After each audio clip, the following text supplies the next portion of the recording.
John returned to his desk, trying to shake off the eerie feeling. He sipped his coffee, now cold and bitter, and focused on the paperwork in front of him. As he glanced up, he froze. Standing at the end of the hallway was a figure, pale and translucent. It was a woman, her eyes hollow and lifeless, staring directly at him. John Reynolds had always prided himself on his calm demeanor. As a night shift mortician at St. Mary's Hospital Morgue, he had seen it all, from the aftermath of tragic accidents to the peaceful faces of those who had simply passed away in their sleep. His job, though morbid to many, was a solemn duty he approached with respect and professionalism. But nothing could have prepared him for the events of that fateful night. John clocked in at his usual time, the fluorescent lights flickering ominously above him. He greeted the security guard, Mike, with a nod, and headed down to the basement where the morgue was located. The hospital was unusually quiet, the kind of silence that seemed to press against your eardrums. The security guard checked everything, and he assured everything is fine.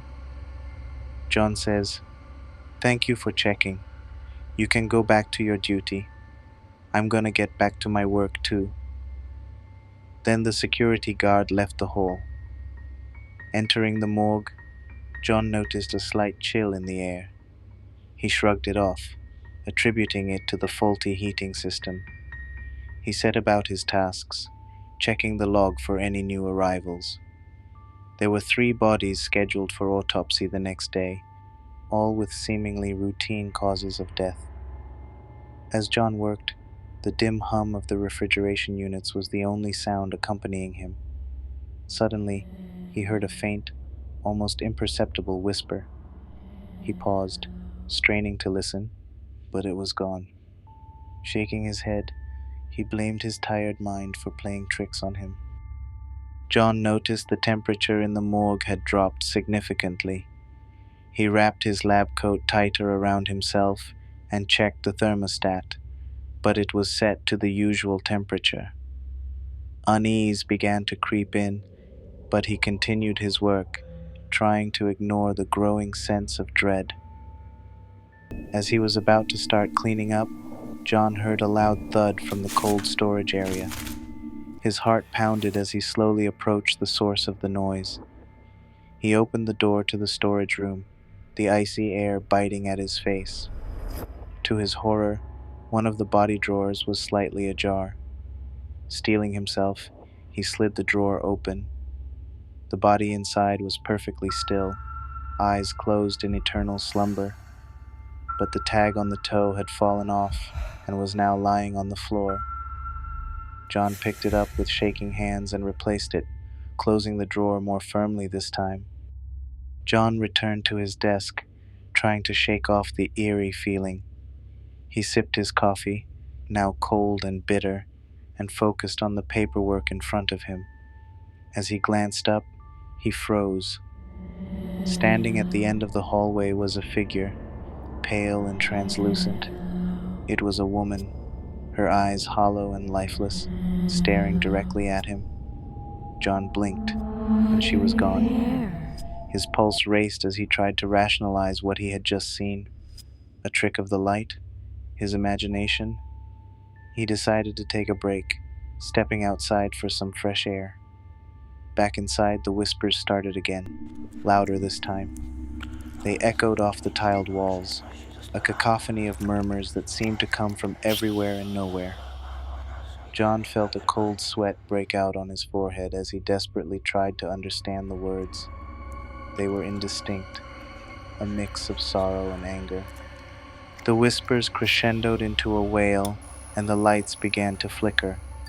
John's breath came in ragged gasps as he saw shadows moving independently of any light source. The morgue, his once familiar workplace, had become a nightmare. He backed away, his eyes darting around for any sign of the apparition. The drawers of the cold storage began to rattle, and the door to the autopsy room swung open with a loud creak. John turned to run, but a force stopped him in his tracks.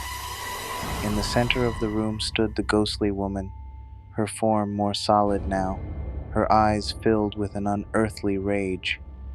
She raised a hand, and John felt an invisible grip around his throat. His vision blurred as he struggled, the world growing darker around him. Mike, the security guard, found John unconscious on the floor when he made his rounds. He called for help, and John was rushed to the ER. When he regained consciousness, he babbled about ghosts and shadows, his eyes wide with fear. The doctors attributed it to exhaustion and stress. John never returned to the morgue.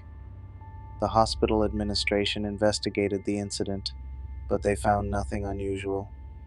The temperature was normal, the lights functioned properly, and there were no reports of disturbances. St. Mary's Hospital had stood as a pillar of the community for over a century. Originally built in the late 1800s, the hospital was intended to serve a growing population in the surrounding rural area. As the years passed, the hospital expanded, and so did its reputation for providing excellent care. However, the hospital's history was not without its dark moments, particularly concerning the morgue hidden deep in the basement. When St. Mary's Hospital first opened, it was a modest two-story building. The morgue, built as an afterthought, was located in the basement, with minimal attention given to its design. Early records from the hospital's archives mention complaints from staff about the cold and damp conditions, and there were occasional reports of unusual occurrences. As the hospital grew, the morgue was expanded to handle the increasing number of bodies. By the early 1900s, it was not uncommon for the morgue to hold up to 20 bodies at a time, many of whom were victims of the Spanish flu epidemic. One of the most tragic stories associated with the morgue is that of Anna Hopkins, a young nurse who worked at St. Mary's in the early 1900s. Anna was known for her kindness and dedication to her patients. She was well liked by both staff and patients alike, but her life was marred by personal tragedy. In 1915, Anna was engaged to a young doctor named James Collins. The couple planned to marry in the spring, but their happiness was cut short when James contracted tuberculosis. Despite Anna's best efforts to care for him, James succumbed to the disease and passed away in the very hospital where they both worked.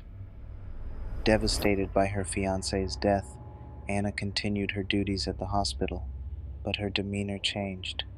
She became withdrawn, often seen wandering the halls late at night. On a particularly cold winter evening, Anna was found dead in the morgue, having taken her own life beside the body of her beloved James, who had been placed in cold storage awaiting burial. Rumor has it that Anna Hopkins didn't just take her own life out of despair. According to the whispers that have circulated among the hospital staff for decades, Anna's tragic death was also fueled by a darker motive, a thirst for revenge.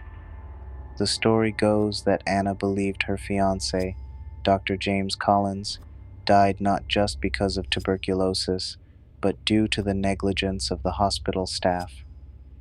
She felt the doctors and nurses could have done more to save him, and this perceived betrayal festered in her grief-stricken mind. Following Anna's death, strange occurrences in the morgue began to escalate. Staff reported hearing disembodied whispers that seemed to accuse and condemn. Shadows would flit across the room, moving independently of any light source, creating an eerie and oppressive atmosphere. Many claimed to have seen a ghostly figure resembling Anna, often standing beside the cold storage drawers or wandering through the autopsy room with a look of sorrow mixed with rage. The legend of Anna's revengeful spirit quickly took hold. It was said that she had returned to the hospital not just as a mournful ghost, but as a vengeful spirit, seeking to torment those who worked in the very place she blamed for her fiancé's death. Over the years, many staff members refused to work the night shift in the morgue, too terrified by the thought of encountering Anna's wrath. Some even transferred to other hospitals to escape the oppressive atmosphere that seemed to linger in the basement. Despite the hospital administration's attempts to dismiss these reports as the result of overactive imaginations or stress, the stories persisted. The legend of Anna Hopkins' restless spirit became ingrained in the hospital's lore. Staff members whispered about her during night shifts.